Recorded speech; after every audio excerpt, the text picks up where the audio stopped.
안녕하세요.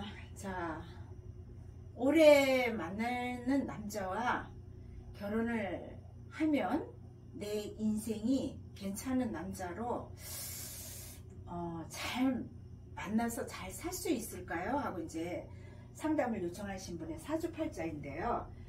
일간이 작은 물개수로 태어났어요. 그리고 지정간 안에 여기저기에 작은 물들 그리고 큰 물 작은 물들이 있습니다.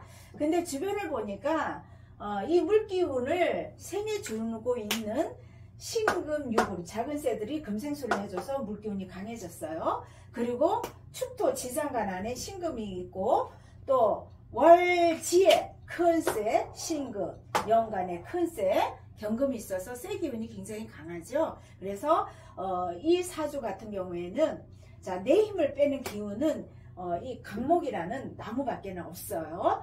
왜 그러냐면은 토, 금 해서 이 새들이 물을 생하고 토, 금 해서 이 새들이 물을 생하는데 내 힘을 빼는 기운은 강목인데, 자, 여기에서 주목해야 할 것은 이 강목이라는 나무가 수생목을 했어요. 그러면은 불을 생해야 되는데 생할 곳이 없어요. 그런데 옆에 큰 새들이 또 있어요. 뺑 둘러가 있습니다. 새들이 있는데 이 새들이 이 물을 먹은 나무를 갖다가 극을 해버립니다. 견제를 해버려요. 그러니까 나무가 힘을 쓸 수가 없어요. 아무런 작용을 할 수가 없어요. 그래서 토, 금, 수 해서 모두 다 내 편이 되어 있기 때문에 최강사주라고 해도 할 말이 없는 그런 사주가 되었습니다. 그래도 용신은 나무가 물을 그래도 흡수를 해주니까 큰 나무 강목을 용신으로 삼을 수밖에 없는데요. 자, 이 사주가 그러다 보니까 습해요. 그죠? 아주 축축한 사주 형국이 되어 있는데 햇빛이 좀 있으면 얼마나 좋겠어요. 근데 햇빛이 없다 보니까 이 사주 같은 경우에는 참 추운 그런 습하고 곰팡이가 잘 스며들 수 있는 그런 사주팔자가 되었습니다. 그런데 올해 갑진년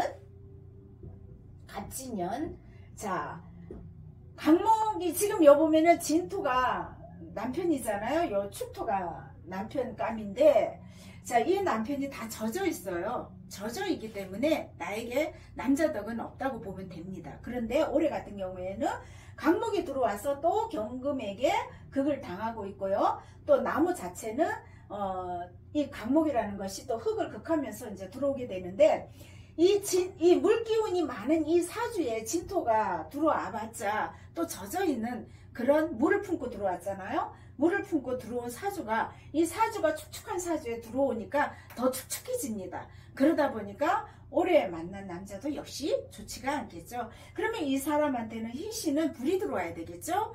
불기운이 들어와야 이 사주가 조우로도 따뜻한 기운이 들어오게 되기 때문에 그때는 내가 직장 운이 이 나무가 젖은 나무가 꼬실꼬실해지니까 직장 운이 좋아지고 그로 인해서 이제 재물이 이제 축축이 되고 그리고 좋은 남편을 만날 수가 있으니 올해보다는 내년에 만나는 것이 더욱 좋겠지요.